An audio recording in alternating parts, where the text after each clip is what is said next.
Hello ನಮಸ್ತೆ ಸ್ನೇಹಿತರೆ, ಹೇಗಿದ್ದೀರಾ? ಎಲ್ಲರೂ ಚೆನ್ನಾಗಿದ್ದೀರಾ ಅಂತ ತಿಳ್ಕೊಂಡಿದ್ದೀನಿ.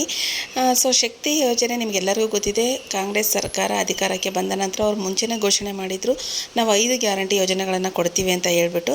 ಅದರಲ್ಲಿ ಶಕ್ತಿ ಯೋಜನೆ ಕೂಡ ಒಂದಾಗಿತ್ತು. ಈ ಶಕ್ತಿ ಯೋಜನೆಯಲ್ಲಿ ಮಹಿಳೆಯರಿಗೆ ಬಂದು ಅಂದರೆ ಉಚಿತ ಬಸ್ ಪ್ರಯಾಣದ ವ್ಯವಸ್ಥೆಯನ್ನು ಮಾಡಿದರು. ಆದರೆ ಇವಾಗ ಜೂನ್ 1ನೇ ತಾರೀಕಿನಿಂದ ಗಂಡು ಮಕ್ಕಳಿಗೂ ಉಚಿತ ಬಸ್ ಪ್ರಯಾಣ ಅಂತ ಘೋಷಣೆ ಮಾಡ್ತಾ ಇದ್ದಾರೆ. ಇದು ನಿಜ ಇದೆನಾ? ಏನಿದೆ ಈ ಸ್ಕೀಮಲ್ಲಿ? ಏನಿದೆ ಗಂಡು ಮಕ್ಕಳಿಗೆ ಏನಕ್ಕೋಸ್ಕರ ಉಚಿತ ಬಸ್ ಪ್ರಯಾಣ ಕೊಡ್ತಿದ್ದಾರೆ ಅಂತ ಹೇಳ್ಬಿಟ್ಟು ನಾನು ಇವತ್ತಿನ ವಿಡಿಯೋದಲ್ಲಿ ತಿಳಿಸ್ಕೊಡ್ತೀನಿ. ಅದಕ್ಕಿಂತ ಮುಂಚೆ ಯಾರೆಲ್ಲ ನನ್ನ ಚಾನಲ್ ಇನ್ನೂ ಸಬ್ಸ್ಕ್ರೈಬ್ ಮಾಡಿಲ್ಲ, ಪ್ಲೀಸ್ ಸಬ್ಸ್ಕ್ರೈಬ್ ಮಾಡಿ, ಲೈಕ್ ಮಾಡಿ, ಕಮೆಂಟ್ ಮಾಡೋದನ್ನು ಮರಿಬೇಡಿ ಅಂತ ಹೇಳ್ತೀನಿ. ಹೌದು ಸ್ನೇಹಿತರೆ, ಗಂಡು ಮಕ್ಕಳಿಗೆ ಬಂದು ಜೂನ್ 1ನೇ ತಾರೀಕು ಮಾತ್ರ ಉಚಿತ ಪ್ರಯಾಣ ಅಂತ ಹೇಳಿದ್ದಾರೆ.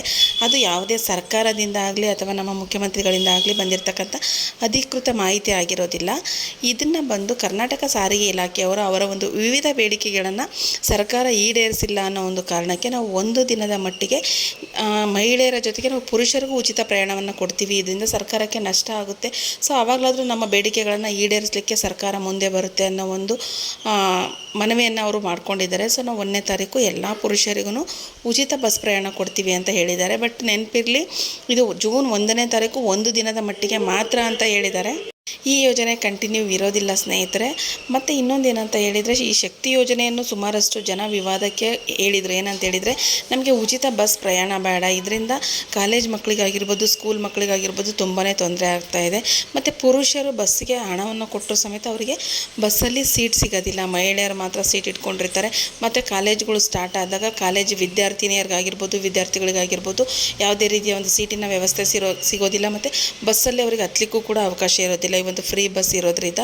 ಸೊ ಫ್ರೀ ಬಸ್ ಅನ್ನೋದನ್ನು ಕ್ಯಾನ್ಸಲ್ ಮಾಡಿರಿ ನೀವು, ಆವಾಗ ಎಲ್ಲರಿಗೂ ಒಂದು ಒಳ್ಳೆಯದಾಗುತ್ತೆ. ಈ ಶಕ್ತಿ ಯೋಜನೆ ಬೇಡ ಅಂತೇಳ್ಬಿಟ್ಟು ಸುಮಾರಷ್ಟು ಜನ, ಇದು ಸ್ಟಾರ್ಟಿಂಗಿಂದಲೂ ವಿವಾದ ನಡೀತಾನೆ ಇದೆ. ಅದರಲ್ಲಿ ಸರ್ಕಾರ ಏನು ಮಾಡಿದೆ, ಇವರ ಒಂದು ಬೇಡಿಕೆಗಳನ್ನು ಅಂದರೆ KSRTC ಅವ್ರದ್ದು ಏನು ಬೇಡಿಕೆ ಇದೆ ಅಲ್ವಾ, ಸೊ ಆ ಒಂದು ಬೇಡಿಕೆಗಳನ್ನು ಈಡೇರಿಸಿಲ್ಲ ಅನ್ನೋ ಒಂದು ಉದ್ದೇಶಕ್ಕೆ ಅವರು ಏನು ಮಾಡಿದ್ದಾರೆ, ಒಂದು ದಿನದ ಮಟ್ಟಿಗೆ ನಾವು ಉಚಿತ ಬಸ್ ಪ್ರಯಾಣವನ್ನು ಕೊಡ್ತಾ ಇದ್ದೀವಿ, ಅದು ಪುರುಷರಿಗೆ ಅಂತ ಹೇಳಿದ್ದಾರೆ. ಬಟ್ ಇದು ಎಷ್ಟರ ಮಟ್ಟಿಗೆ ಸರಿ ಅನ್ನೋದು ನಿಜವಾಗ್ಲೂ ಗೊತ್ತಿಲ್ಲ. ಯಾಕಂತೇಳಿದ್ರೆ ಒಂದು ದಿನ ಅಂತೇಳಿದರೆ ಇಡೀ ಕರ್ನಾಟಕ ರಾಜ್ಯಾದ್ಯಂತ ಅದೆಷ್ಟು ಸಾವಿರ ಎಷ್ಟು ಲಕ್ಷ ಜನ ಬಸ್ ಸಂಚಾರ ಮಾಡ್ತಾರೋ ಗೊತ್ತಿಲ್ಲ. ಬಟ್ ಅದು ಒಂದು ದಿನಕ್ಕೆ ಅದು ಎಷ್ಟು ಕೋಟಿ ಗಂಟಲೆ ಲಾಸ್ ಆಗುತ್ತೆ ಅನ್ನೋದನ್ನು ಗಮನದಲ್ಲಿ ಇಟ್ಕೋಬೇಕು. ಬಟ್ ಸರ್ಕಾರ ಇದೆಲ್ಲ ಮನವಿಗಳನ್ನು ಸ್ವೀಕಾರ ಮಾಡಿದರೆ ಈ ಒಂದು ಪ್ರಮೇಯ ಬರ್ತಿರಲಿಲ್ಲ ಅನ್ನೋದು ನನ್ನ ಒಂದು ಅಭಿಪ್ರಾಯ ಇದೆ. ಅದೇ ರೀತಿಯಾಗಿ ಶಕ್ತಿ ಯೋಜನೆಯನ್ನು ಕೂಡ ನಿಲ್ಲಿಸಬೇಕು. ಇಲ್ಲ ಶಕ್ತಿ ಯೋಜನೆಯನ್ನು ಕೊಡ್ತಾರಾ, ಅದನ್ನು ಕಾಲೇಜ್ ಮಕ್ಕಳಿಗೆ ಅಥವಾ ಸ್ಕೂಲ್ ಮಕ್ಕಳಿಗೆ ಕೊಟ್ಟರೆ ಖಂಡಿತವಾಗ್ಲೂ ಬೆನಿಫಿಟ್ ಆಗುತ್ತೆ. ಅದು ಬಿಟ್ಟು ಎಲ್ಲ ಮಹಿಳೆಯರಿಗೂ ಅಂತ ಹೇಳಿದರೆ, ಸೊ ಇವಾಗ ಸ್ಕೂಲ್ ಸ್ಟಾರ್ಟ್ ಆಗ್ತಾಯಿದೆ, ನಿಮಗೆಲ್ಲರಿಗೂ ಗೊತ್ತಿದೆ 1ನೇ ತಾರೀಕಿಂದ ಸ್ಕೂಲ್ ಸ್ಟಾರ್ಟ್ ಆಗ್ತಾಯಿದೆ. ಕಾಲೇಜ್ಗಳಿಗೆ ಬಸ್ಗಳು ಸಿಗೋದಿಲ್ಲ, ಸೊ ಬಸ್ಗಳು ಹುಡ್ಕೊಂಡು ಹೋಗ್ತಾರೆ. ಎಷ್ಟೋ ಹಳ್ಳಿಗಳಲ್ಲಿ ಬಸ್ ಇರೋದಿಲ್ಲ. ಅಂಥದ್ರಲ್ಲಿ ಮಹಿಳೆಯರಿಗೆ ಉಚಿತ ಅಂತ ಇದ್ದಾಗ ಅವ್ರು ಓಡಾಡೋದು ಸ್ವಲ್ಪ ಜಾಸ್ತಿ ಆಗುತ್ತೆ. ಆ ಸಂದರ್ಭದಲ್ಲಿ ಕಾಲೇಜ್ನವ್ರಿಗೆ, ಸ್ಕೂಲ್ ಮಕ್ಕಳಿಗೆ ತುಂಬಾ ಒಂದು ಏನಂತ ಹೇಳಿದ್ರೆ ಬಸ್ಸಿಗೆ ಪರದಾಡ್ತಕ್ಕಂಥ ಪ್ರಮೇಯ ಬರುತ್ತೆ.